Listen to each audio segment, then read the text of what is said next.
This audio clip was recorded in San Francisco at the NASN Annual Conference, June 2012. We hope you enjoy it.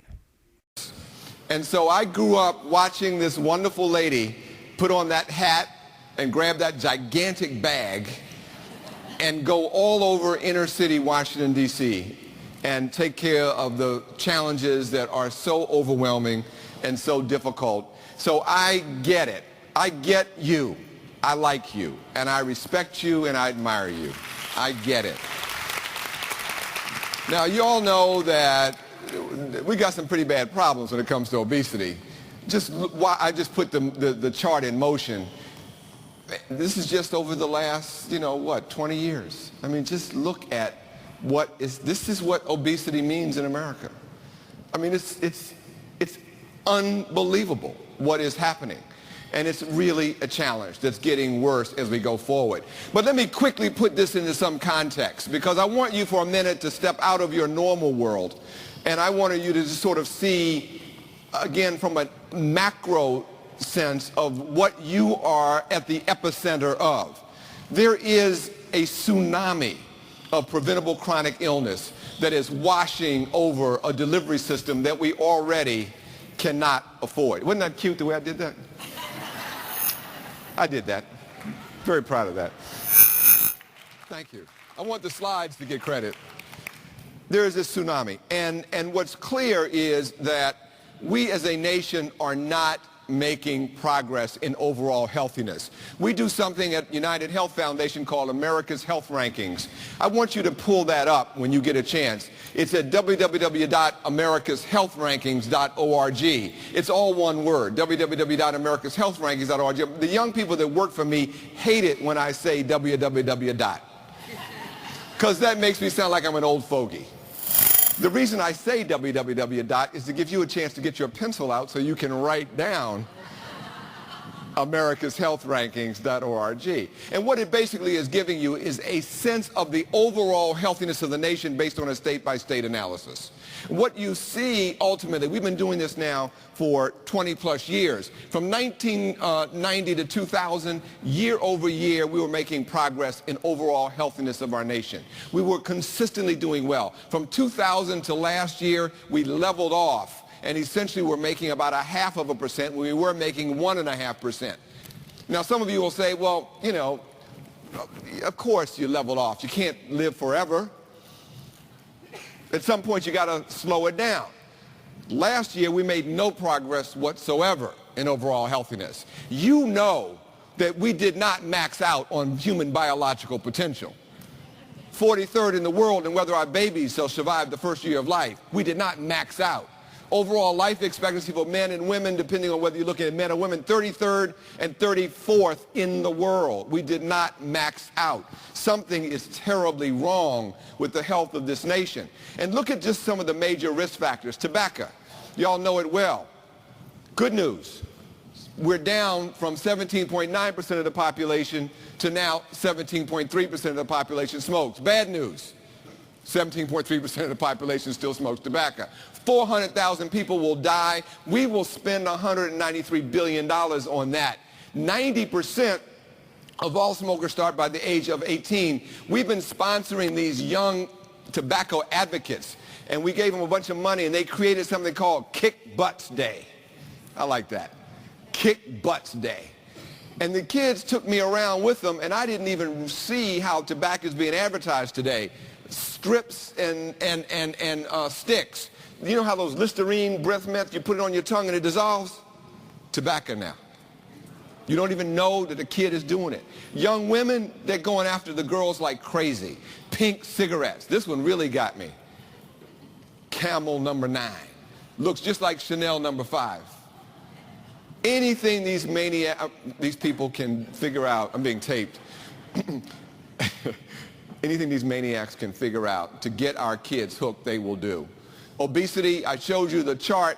You know these statistics around obesity, though. We've gone from 26.9% to now 27.5% just in the last year. Not one state has less than 20% of its people are obese. Not one state in America less than 20% of the population is obese. We will spend $270 billion By 2018, we'll be up to $344 billion. Think about what that means. And you know what it means to you because you're seeing the problems every day. Diabetes, of course, which relates right to that diabetes, to the obesity, 8.3% of the population, now 8.7%. We are on target. Between 1 in 4 and 1 in 5 Americans will be diabetic by the year 2020. Try to do the math of what that's all about. Think about all of the conditions and the diseases and the things that go into the diabetes supernova that I call it, with the kidney disease and heart and death. Death is pretty bad. And at the end of the day, we will spend $194 billion. Think about the food supply that goes with this. In a recession economy where most Americans have to make a real hard decision about whether to go to Applebee's, right, mid-market restaurants, because you're raiding a kid's college fund every time you decide to go out, but you can get a $1 cheeseburger anywhere in America 24 hours a day, 7 days a week. What do you think people are going to do? This is an absolutely frightening prospect. And so we will see the consumption of these go up hugely if it wasn't so bad already. I decided to go back, though, and look at the portion sizes, because you start to wonder, how did we get here? This is anybody ever see that show, the Mad Men, the TV show, they got a show, Mad Men. Well, the guy that does Mad Men is a nut for accuracy. And so they were filming like 1950s ad agencies, and they had like donuts and stuff, these things on the table. And he walked in and he went, wait a minute, this is absolutely wrong. It's too big. Because this is what we have today. That's what it used to be back just in 1980. This is what it used to be in terms of calories for your hamburger, your french fries, and your soda. This is what it is today. This is what it used to be back in 1980 for your turkey sandwich. That's what it is today. This is what it used to be for your cup of pasta and sauce and meatballs. This is what it is today. Any wonder that we're in the challenge we're in? And then you have all these people living in food deserts where there's no access to affordable food. And so there are really tough choices that people have. People don't have fresh fruits and vegetables. And this is the real killer. I was sitting with the people who make, I got so upset about this. We convened all the grocery stores and the food supply industry, and we kept saying, look, what are we going to do about this problem? And the guy, one of the most responsible of all these people, I won't mention the name of his company, but he's like one of the great grocery store chains. And he said, look, I can get you broccoli in the store. The problem is that my customers don't know how to cook it. We cut out all that home ec thing a long time. You know what I'm saying? People don't make the connection. You cut that out, people don't know how to cook the stuff that they need to cook. So he's like, I can get it in, but nobody wants to buy it, or they don't know how to cook it. Fundamental challenges. Let's get real. And then, of course, food insecurity. The number of places that don't have enough to eat at all because they lack, the economics of the income. And then this. Now, I hope that's not one of you. Those of you in the back, make sure you can see that. I got to wander back here and see if you can see that. But I don't want you to be one of the 50% of adults who report no vigorous activity, or the 32% who are not active at all, these couch potatoes. And what does it lead to? Cardiovascular disease. And how do we treat cardiovascular disease? We throw all of this stuff at people. So guess what? Good news. Heart attack death rates are going down. Good news. Cardiovascular death rates going down. You'll read stories. America is kicking cardiovascular disease's butt. Guess what? That's how we do it. And do you know what that means? It means we will spend all of our money trying to medicalize our way out of preventable chronic illness. Look at the curve of the economics. These charts on the left, the top two curves are the escalation in healthcare costs by physician and hospital delivered care. Intensity, stuff, that got to get done. Do you see how rapidly that curve is going up? Look at the chart to the right. That's today out to 2018 and beyond. Pretty quick, you get to $4.3 trillion of expenditure. That ain't going to happen. Can't happen. So something drastic is going to happen around how we deal with healthcare. That's a different topic. But here's the one that affects you the most. This is the escalation in Medicare and Medicaid costs.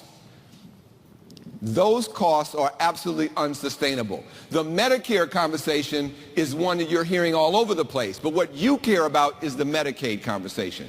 There is no way that the escalation in Medicaid costs at the state level can continue to be borne.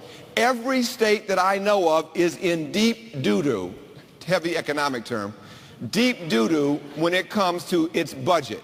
And the budget for Medicaid and state employee health is so huge, it's crowding out the money for what? Education.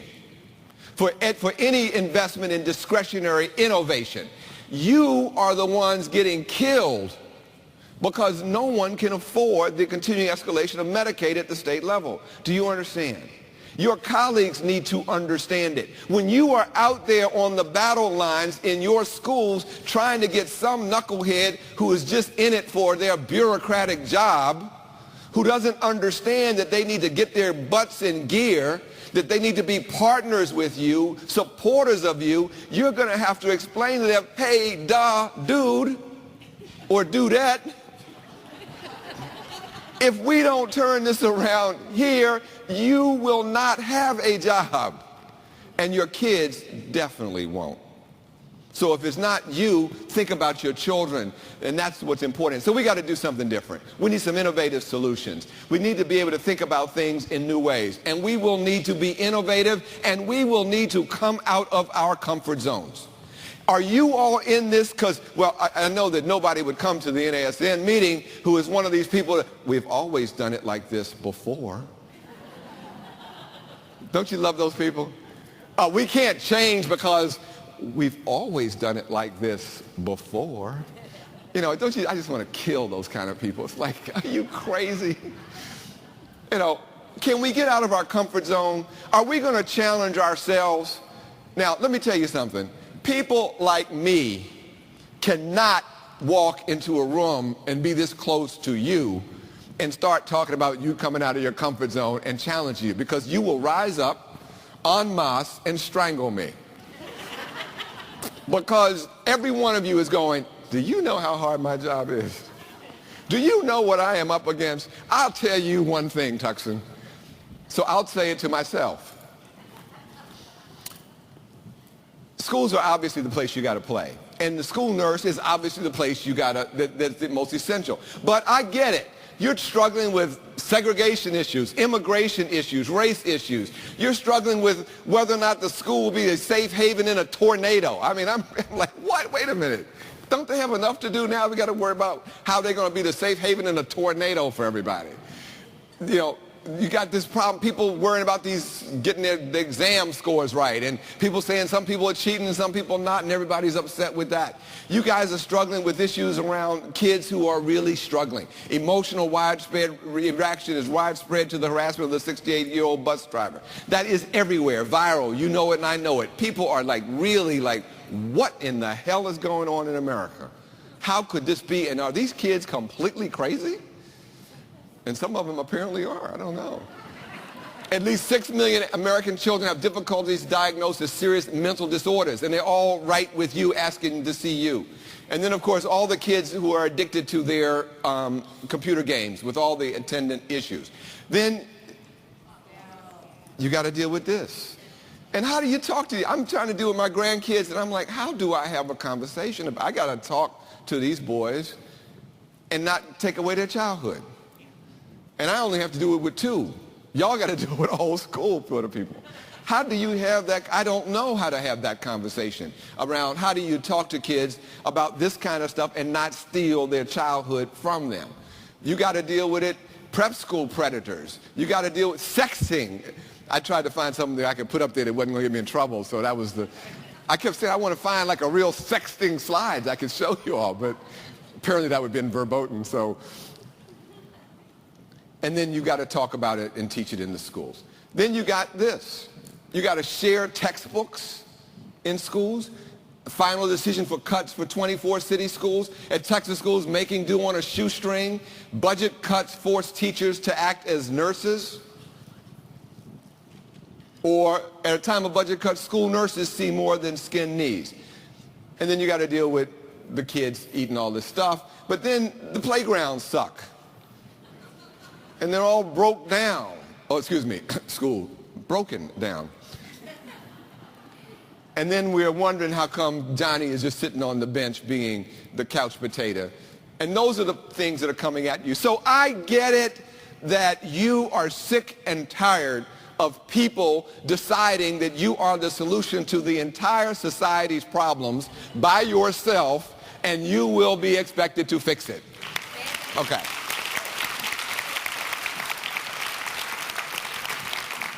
So that ain't right, isn't right. Public school education, what am I going to say? So we've got to have society change. And we got to look at this issue from everywhere, from media, the schools, the food system, the economic environment, social norms, government-built environment, the home, healthcare. Everybody's kind of got a stake in this game if you care about your kids, but it is the schools that have to be central. And so I put the schools front and center. So when I thought about it, how do we get engaged? How can a Fortune 20 health and well-being company that cares about our nation's kids, how are we going to play a role? Because you just can't be in healthcare and turn your back. So you got to be in it. So where do you turn? The first place you have to turn is then to the schools. And you look for where is the philosophical, professional, moral soul of the health professionals. And so we called NASN. And we were very resonant to the mission. And we were very resonant to your values. And we paid attention to the values of scholarship, excellence, integrity, collegiality, diversity. And above all, we underlined, when we were thinking about where to go, your values of collaboration, your willingness to be partners. And so we said, well, if that's who they are, we're going to take them seriously, and we're going to have a conversation about how we can work together as we try to create a model. So we created a model. And basically, it is a multidisciplinary model that starts with the school nurse, then involves care managers, pediatric partnerships, community resources, and a bunch of integrated technology. And I'll talk about some of the elements of this in a minute. We call it Activate for Kids, and we are today piloting this in 3 states, in 6 school districts. We're in Texas, Georgia, and in Florida. Fort Bend, Texas, Klein, Texas, Hall County, Georgia, Paulding County, Georgia, Seminole County, Florida, and Escambia County, Florida.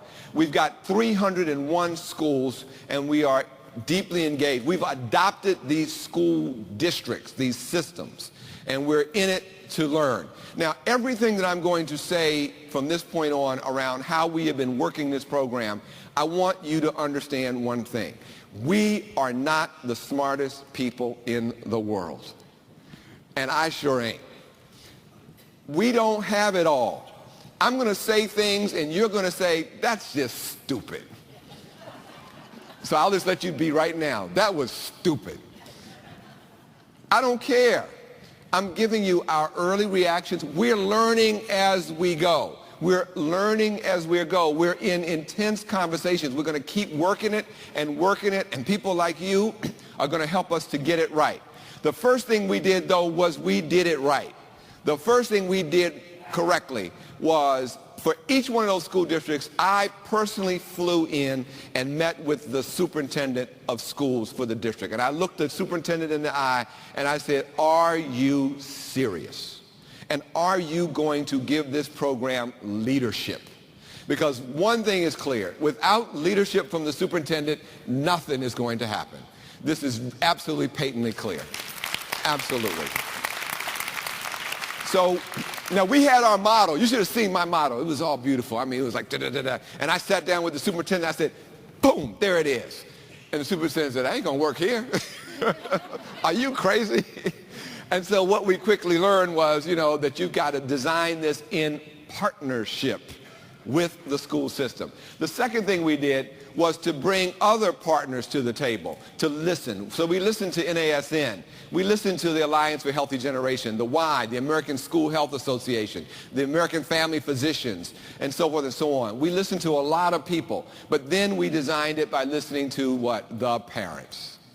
We listened to parents. And parents in focus groups everywhere we have gone taught us also a great deal. So the one principle I would say, don't fly in to anybody's local community and tell the community what you're going to do. You better listen, better be humble, better be prepared to be flexible, and then modify based on what you sort of get done. And so we learned the lesson that one size does not fit all. Customization is key. Now, where that challenged me was we wanted to be data-driven and do wonderful, great research. In fact, the School Health Journal, Association Journal, already gave us real estate to publish the outcomes that we learned. And so we're really struggling because, you know, the models are different all over the place. So how do I write the really great, you know, scientifically valid article to go in the journal? But we'll figure all that stuff out. At the end of the day, it was much more important to get it right in each individual community. So customization is key. Now, if the school is the center of the universe, then the school nurse has to be put right in the middle. And our motto was very much putting the school nurse at the center. So what we thought, so as we walked into this, our goals were three. Empower nurses to identify overweight and obese children through BMI screening and notification, provide counseling, resources, and referrals for intervention to the families of overweight and obese children as appropriate, and then help the nurse to work more effectively with the school infrastructure, with teachers, physical education coaches, and food service personnel to advocate for the kinds of policies that make sense. Now, these three principles ought to look pretty familiar to you because this is the essence of the scope training that you do. And we really latched on to scope training, and we thought that made a lot of sense. So we, in fact, funded every nurse for free in every one of those districts to take the scope training. And we were very excited. And all of them did. 294 nurses completed the scope education training. But then we learned from listening to nurses is that, so we had all these great ideas. So look here, nurse, you're going to go and measure the weight of these kids. They said, well, where am I going to get the scale? You don't have a scale? No, we don't have a scale. Oh, man, doggone it. So next thing you know, we decided that what we had to give was micro grants to all of the folks so that you could have money to get the little weird things that people needed to be able to do something. So we put a lot of money into grants for nurse-led wellness projects, as well as grants for the school districts and community partners to bring people together. So we're going to continue to do a lot of that, but we put a lot of money into that. Then we wanted to support the nurse in being able to do BMI screenings, and then we provided, and we knew we had to help the nurse with referral infrastructure for students and families who required intervention. And so we tried to develop a bunch of things there. What we learned was this: you're too busy. You can't do all that coordinating. You can't do all that referring. It is very difficult to do. And so we've been understanding now that you need to be free to focus on children and their families, not on coordination. That we're going to have to talk with NASN. We love the scope training. We absolutely are, and we're going to keep funding NASN to do scope training. But what we're learning is and what we're getting back is feedback. Now, notice what I said before. These are very gentle comments. Very gentle comments that it might be useful, you should consider, okay? Not, you should change your scope training. That's not what I'm saying, because I don't know enough to tell you that. But what our feedback has been is that apparently what nurses are really looking for is less on the epidemiology and the causes, because they know that. What they want to talk more about is how to communicate the medical and health consequences of childhood obesity to parents who can be hostile, undereducated, concerned, or just frankly disinterested. That's a real need that needs to be met. That they want more guidance on the process of referring at-risk children and the next steps. And then they need things like tools to be able to accumulate data and aggregate data, spreadsheets and all those sort of things. So this is the kind of feedback that we're sort of getting. So if you're getting some of that as well from people that you know or yourselves, feed it back into NASN so that they can start to modify the scope training, because it's a really, really good infrastructure to have, and we love it, but there's nothing that can't be improved in this world. We also learned that when it comes to BMI collection, school nurses have significant time and capacity challenges. That what may need to be happening is to enhance the opportunities to share the work, maybe more delegation, learning to give up some control to get more results. For example, we're seeing some success by people who are recruiting wellness support teams, calling up the local nursing schools, getting the young people out. Listen, would you like to do some practicums? Want to learn how to do this for real? Come on out and help us to do the BMI screening in our school. And we're seeing some people that may find that model works. If you've got schools in your community, maybe that's something that you might be able to do. Enhancing collaboration with the physical education and other staff to assist with data collection. One of the things that we run up against is a debate, a fight, a food fight between the fitness gram states and the BMI stuff. Here, where the physical education department has got to collect this data around aerobic capacity, body composition, which includes BMI, or it could only include skin fold, abdominal trunk and upper body strength, and endurance flexibility. There are these demands, and so sometimes there can be fistfights or wars. Well, you know, your fitness gram isn't as good as my BMI, so we're going to do both. But you're already struggling to get anything done. So maybe at some point it may be that you got to say, you know what, I give. We'll just take the fitness gram. It may not be perfect, but it's better than nothing. And we work together. It may be that. So each of you have your own challenge. The point is I hope that we do not get into these situations where it's my way or none. And we don't want that. So you've got to work it out. And maybe the PE people need to work it out on their end. Why be redundant? We need to support collaboration. We're also learning from an example that we had in Seminole County, Florida. The state mandated a BMI letter that they created by the Department of Health and then sent home in the student's backpack. Many angry calls later, because what happens? The kid opens up the backpack. I'm fat. And they start crying. And then the parents start crying. Then they call you. Don't send BMI results or referral letters home by way of the report card. Students will open them and become upset, which leads to upset parents. Mail them and follow up with a phone call. You know, sort of basic little things here. But this is really, but somehow we had to get your expertise into the hands of the doggone Department of Health going, excuse me, do you know anything about what you are doing? Apparently not. We're learning a lesson. Keep parents informed from start to finish. Consider partnering with the PTA and hold parent meetings before you collect the BMI. Answer the questions in advance. Provide timelines and set expectations. Don't use the word obese in the letters. They are offended by the clinical term obese. It sounds like they have a disease. Consider such phrases as excess weight or extra weight. You'll have your own insights on this. Provide positive nutritional activity reinforcement for those at normal weight. Everybody gets it. Everybody gets something. If you're doing good, you get something that reinforces it. If you're challenged, but there's no segregation of one group or another. Include steps that the parents can take if their child is at risk. Be prepared to answer the question. Okay, you got my attention. Okay, my kid is at risk. What am I supposed to do now? Not real sure. You've got to be really ready at that empowerment moment to give them some real answers. We're learning an interesting model, for example, in Arkansas, which we think may have some issues for consideration. They created a BMI assessment protocol for nurses, but they ensured that all the sites that were going to collect it actually had the necessary equipment. They used parent focus groups to create the BMI transmittal language. So they got the parents to write the letter. You tell us how you want it to go. Then the superintendent signed the letter. as a sign of leadership. So the superintendent, because you know how they can be sometimes. Parents complain, superintendent call you in their office. You screwed up. No, bring the superintendent and put his butt on the line too. Everybody's in it together. Leadership.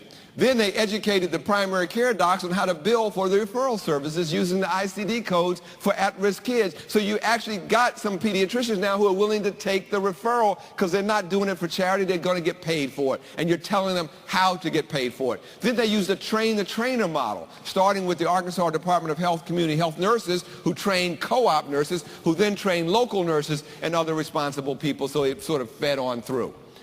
And we're learning lessons then that nurses need to share their successes. People don't know how good you are. You all hide your light under a bushel basket. You do. People don't get what you do. So I'm going to celebrate a few. McDougal Elementary, grow your own garden.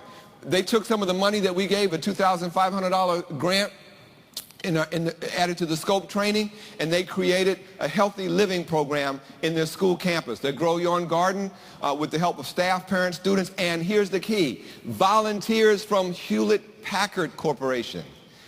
I'm not going down without a fight, is what they're saying in their town. I'm calling up anybody and everybody. I need some help with my community garden. Hewlett-Packard, get your butt over here. These kids are important. I'm going to fight for these kids, and y'all will help me create this garden. We're not taking no for an answer. And that's the kind of initiative that we have to have. Here's an example in Greenwood Forest Elementary. Grizzlies Get Fit. She took the $2,500 grant that we gave, and on the launch of the Super Bowl weekend, they did the Super Bowl of fitness. And what they taught kids was evaluating healthy portion sizes, guessing sugar content in foods and snacks, learning yoga and exercise fitness routines. A great program. A third one, Schultz Elementary. Shape Up Schultz. Yvonne Clark, school nurse.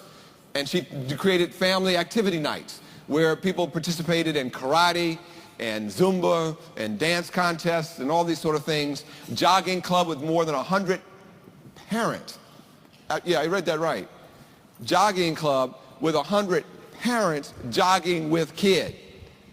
Isn't that the secret sauce? Isn't that the secret sauce? You get the parent to jog with the kid, all working together. And then they track it all through the school year. So, school nurse is important. But the deal is that y'all need support. So we took and hired dedicated care managers. One of them is here, Susan Kennedy, one of our people. She's terrific. She's down in Escambia County, Florida. We pay the total salary, soup to nuts, for a care manager who sits in the superintendent's office, right there on the deal, right at ground zero.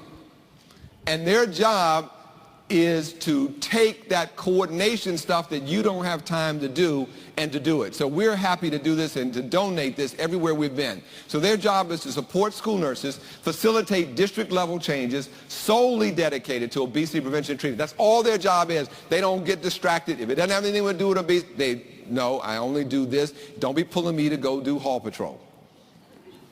Not doing it. Modeled on the traditional care coordinator for individuals with complex medical needs. So we give these care managers to our biggest customers. So GE and Verizon and UPS and all those companies, we have care managers. That's what they do all day, is coordinate care for these employees. We now give them for free into the school, employed and funded by us and so forth. The role, facilitate obesity training and leadership development for school nurses, support BMI collection and reporting individual results to parents, implement evidence-based policy and obesity prevention intervention programs, engage families and communities through wellness events and activities, provide individual care coordination and support for at-risk kids. This is a big fight that we had. My thing was, I wanted that any time we found an at-risk kid, I wanted the care manager to be like right on them and like get that kid to everything they're supposed to do. And I lost the fight in my own staff. we do pay a lot of attention to that, and when we do have that, but they need to be free to do system-wide change. So we couldn't tie them up all day with only doing individual at-risk case management. So I lost. I didn't have enough power with the people that work for me. But they were right and I was wrong. Once in a blue moon, that's true. They build integrated wellness infrastructures for sustainable change, assist school districts to partner with community organizations and businesses, assist in securing grants and in-kind contributions so we get some money into the schools, and then cultivate a culture of wellness and integrate wellness into the school's mission. So our wellness coordinators, and that's a picture of one of the lovely people that do that. They're involved with the PE, the staff wellness, health services, safe schools, family, community involvement, nutrition, health education, counseling, and support services. Others are, if you take it down another level, that's another one of the wonderful ones. They are working at the granular level with the PE teacher, the counselor, the nurse, the support staff, the student, the parent, the administration, and the classroom teacher. Take it down another level, or outside of that, they are coordinating with government, church, civic association, business, people in their homes, community organizations, and hospitals. In other words, we're putting it all together. Now, here's what we're learning from our care managers and what their experience has been. Number one, culture is important. Body size in cultural norms is different. So what that means at whatever level of difference, the one thing that everybody can be united on everywhere is everybody cares about healthy kids. So we're focusing in on healthy kids. And that's the message that you have to really push through. Number two, obesity is the epidemic, but we should be promoting the healthy child. You don't get anywhere with a fat kids initiative. It doesn't work. So even when the kids are not at risk, you want to be supporting the not at-risk kids and the at-risk kids, as opposed to all the at-risk kids report to the principal's office. Versus the whole damn school is into this. You know what I'm saying? This is an important lesson. So maybe this is one that I'm not going to half-step on. I think we got this one right. We're learning that it's important to engage families. That if you're going to engage the family, you have got to have a culture of school first and carry the school message over into the family life. So you got to make sure that the student is living wellness every day at school, and it becomes something that they are, not a program that they participate in. It's got to be normal to be into this kind of thing so that you can carry that message then on home. Once behaviors change at school, then they can more naturally carry over to their parents and family at home. We've got to foster partnerships between the child and the parent.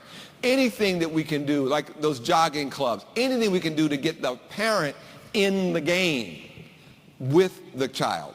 And that becomes key, including empowering the kid to educate the parent. Empowering the kid to educate. Let's sick the kids on the parents is a good way to try to figure that out. Providing activities, worksheets, assignments that involve both kids and parents, newsletters throughout the year that involve them both, and then again involving the PTA to assist in involving parents in wellness programs. And remember this, little steps lead to big things down the road. I stopped getting seduced. I'm from the private sector, and we are like having to monitor and report everything every day. And like politicians have to do that. Like we conquered the whole world in one term. And if you can't say that, you were a failure. And of course it never works. So they try to do all this stuff where you skip the little steps to get to some big steps so you can have a press conference that said you conquered the whole world and then it just goes away, the next day. Don't skip the little things. Enjoy the little successes, build on the little ones, and then you can get to the big ones. You don't have to solve this overnight. You can't solve it overnight. So enjoy that. We're learning a lesson. Once you get the parents ask, what do I do next? You better say something about what that is. So we've been really focusing on these family wellness nights. We are amazed everywhere we have been that the outpouring, the whole auditorium, the whole ballroom is filled with kids and parents on family wellness night. Now, the superintendents get involved. They send out, they publicize it, they make a big deal. The school principal makes a big deal of it. People really ratchet around this thing. But we have Family Wellness Night, advertise it well, nice brochures, really first-class stuff. We get people to come out, and we'll tell you, look, you want to really know how to feed your kids with kid-friendly menus? We know. Dear mom, you're freaking out how to get kids to eat what you want. We will actually tell you. Show up on Wednesday at 7 o'clock. We got the answers to your problems. Because we know you want to do right by your kids, but you're looking for some real practical stuff. So here's, things that you can cook at home that make sense. And we will actually have the chef there, and they will show you how to make it. You can't, here's a cookbook. Come on, man. I can't read a cookbook. I don't have time to read a cookbook. Go there, Art Uline with Chef whatever, Chef Jones, right there, teach you, cut out all the middlemen, all the foolishness, make it happen on site. We're learning. You will take a dose of exercise. Take your castor oil. Does that work? How about, let's just have some healthy fun. It's about having healthy fun, not exercise, active fun. Let kids just play. So giving people the family fitness tips that they need and giving them little things that they can chart their progress, but sort of make it so that it's fun. So we put them all in the room and we get these really good coaches. And there are a gazillion people who understand exercise who will absolutely come to your school for free. They're not mercenary maniacs. They will actually come. They like what they do. They care about what they do. They will show up. All you got to do is invite these people. Look at all these kids running around playing after school. And then you've got all the new tools, the new, on your smartphone. It's got an accelerometer, right? Y'all know that, right, on your smartphone. It tells you not only the steps that you take, but it tells you how fast you took them. It's not just how many, you know what I'm saying? That's more important than I took some steps. I'm walking around. No, man, I'm moving. That's important. Those accelerometers, they're on your smartphone. You can download these things on your smartphones. It's terrific. Use those kind of things. They're great. And then you got the Xbox Connect stuff. Have you ever seen the kids? I bought one the other day. I just finally had to break down and buy me an Xbox Connect. And I'm doing the thing with the people, and I'm going, and nowhere did it say I was exercising. But I had my heart rate monitor on. Good Lord. I'm hitting all my targets. But I was just playing around, having fun. So my point is that we got to use these things now. And so you got all this active gaming going on with your mobile apps and so forth, and you can take advantage.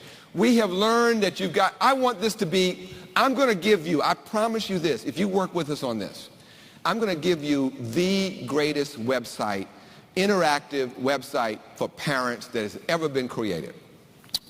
We are putting online at activateforkids.com. Now, we just started, so don't go up there and saying this is quite not the greatest thing in the world, Tuckson.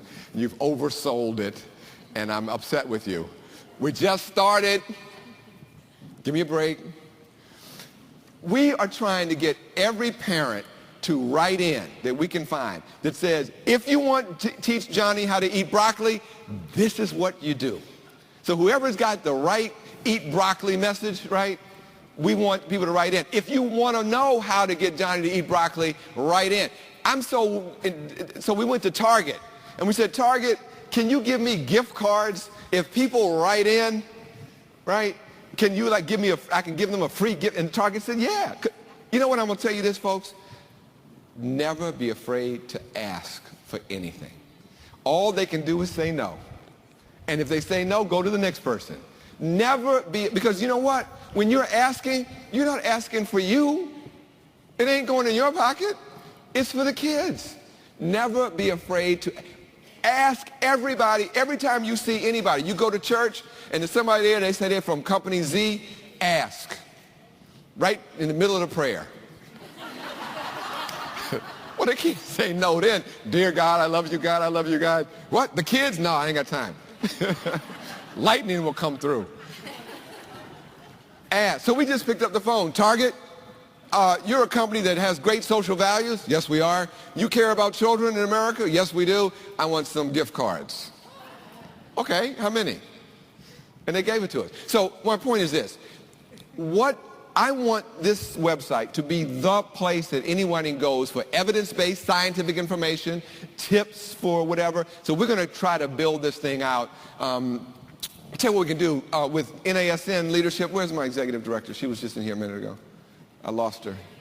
Hey, listen, let's have a meeting on the website that we can try to find a way to make this like the thing. And in other words, whatever you want it to be, I'm going to give this to you, is my point.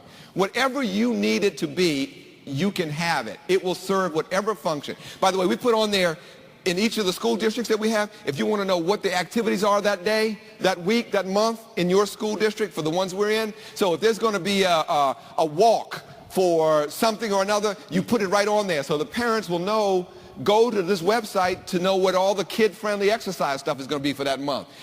I want it to be like the go-to site for, so everybody that's got anything going on will be able to go to this website and get the information. So then so we were doing good on that, but then we found out, you know what? There's a whole bunch of at-risk kids, really at-risk kids, who really need more, who need direct.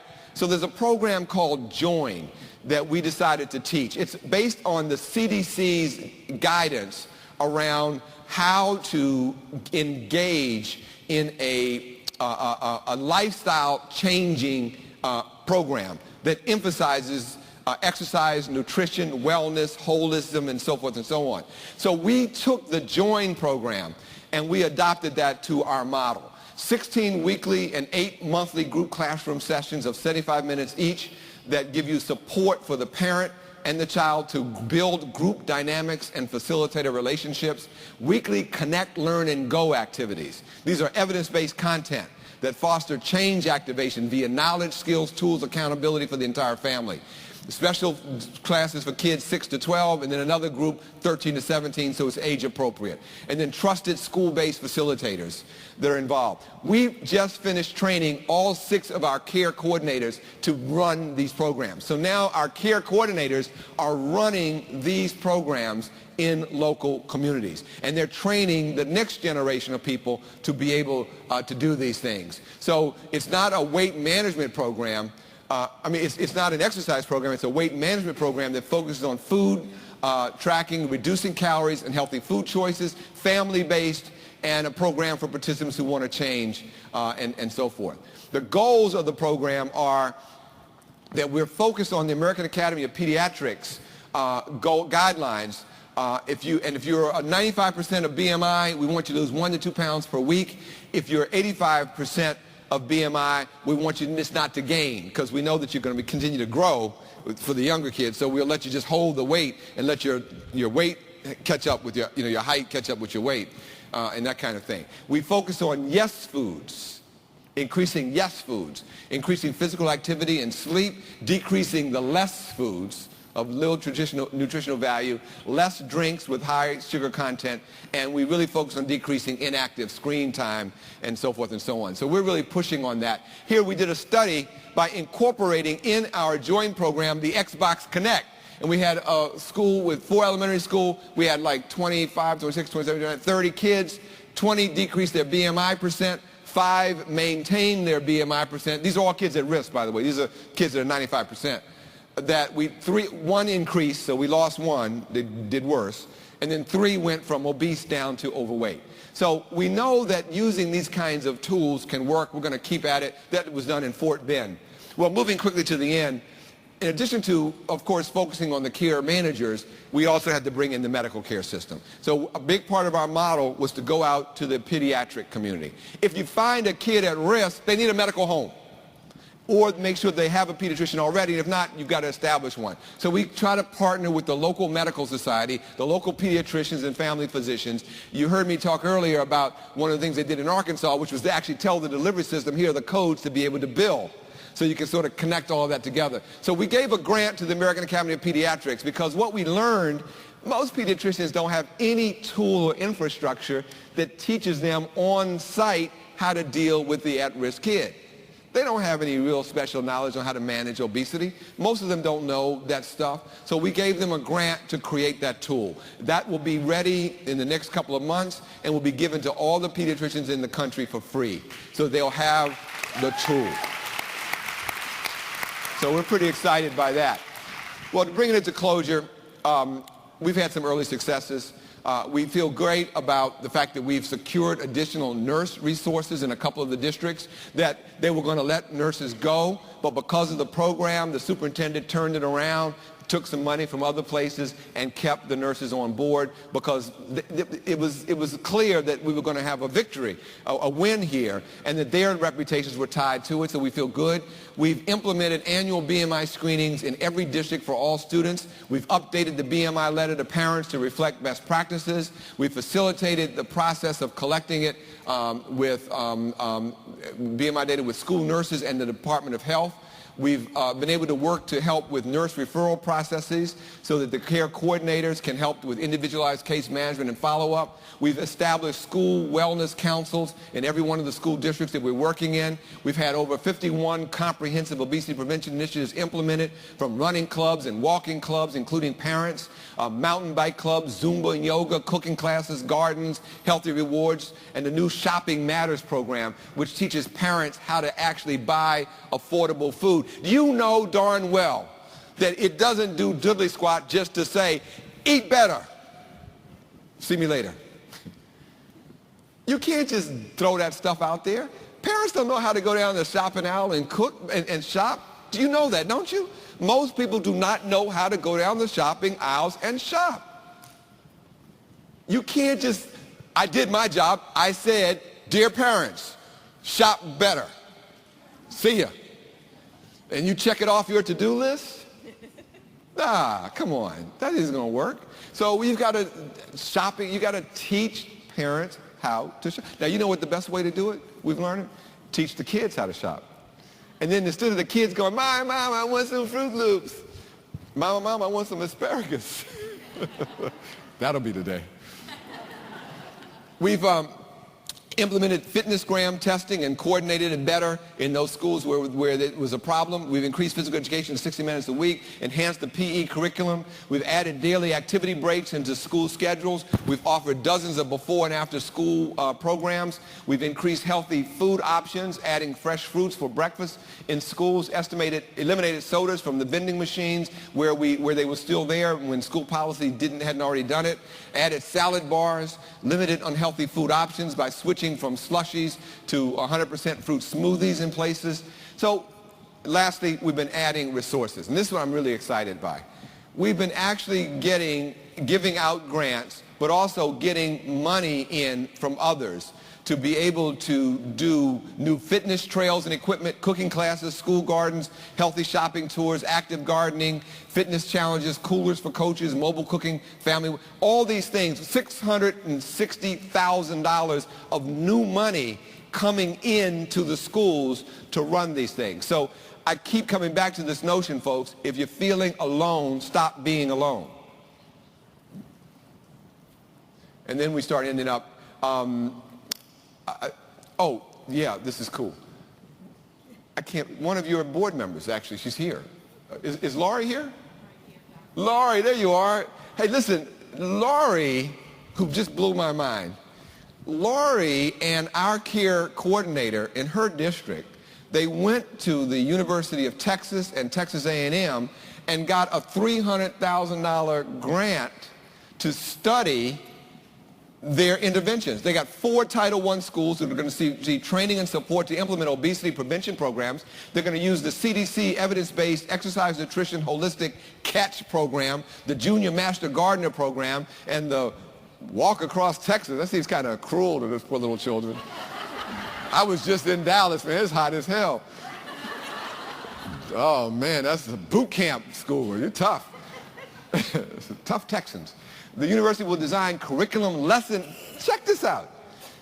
The university is going to design curriculum lesson plans that connect the math program, the science, the language arts, all that stuff into the healthy child Initiative. So they're going to do all that together. Third graders will be followed for 3 consecutive years to evaluate changes in knowledge. Now, y'all know y'all got to give Lori a round of applause. Unbelievable. All right, so I'm done. This is just the people that said we're wonderful. But the bottom line here is that here's somebody saying, the nurse is saying that the more has happened in terms of student wellness program in the past 6 months that our care manager has been there in the 13 years I've been here.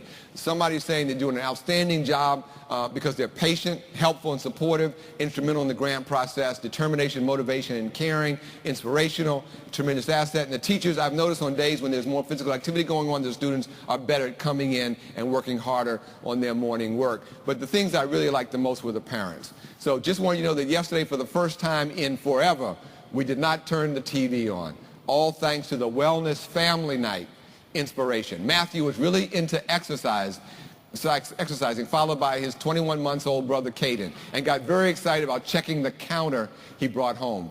My 6th grader son had never gone running in his life before. But since running your 5K run with me and his school friends, he's been so pumped up about running. He's making plans to go running with his friends after school and asking about when is the next 5K that we can run, what, together.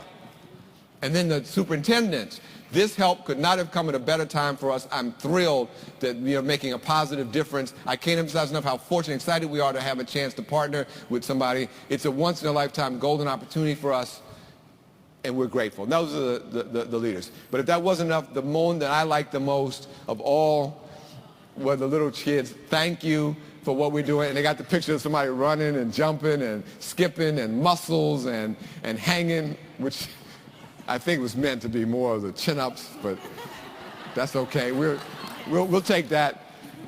So let me just say this, folks. I am convinced from our initial foray into this that we were brilliant to partner with school nurses. We were brilliant. I'm going to tell you that the rest of the private sector has got to come and help you. You are too much alone, and we can't allow it.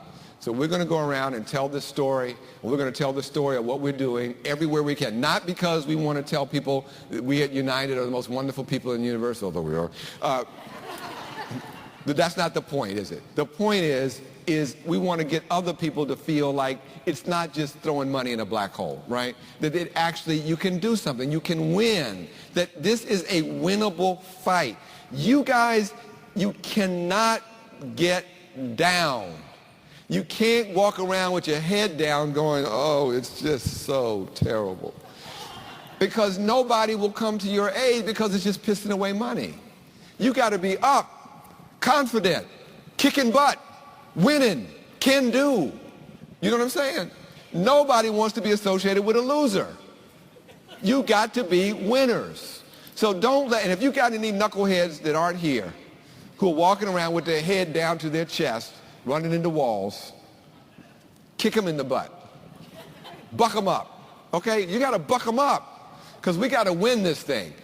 And so we're going to continue to learn. We don't know it all.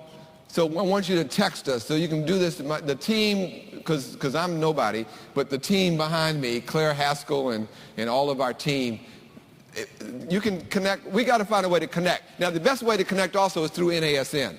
So I don't know if they want all those cards and letters coming in, but if you want to get us involved and keep us connected with you and learn lessons and share, if there's something that we can do to help you through a parent's website, something that makes sense, we obviously aren't, we're going to expand. Now, we're not going to just stay in 6 school districts, but we got to get this model down. We got to learn it. We got to stub our toe. You know, the whole original model changed completely. The whole care coordinator thing was the most important addition that we could have made. We got a lot of work to do to learn how to get it right. So stay with us. We're not the only game in town. There'll be others that will come to do this, but we really appreciate it. And thank God for you. Do not be down. You have got to stay confident and strong. We love you madly. Okay, good.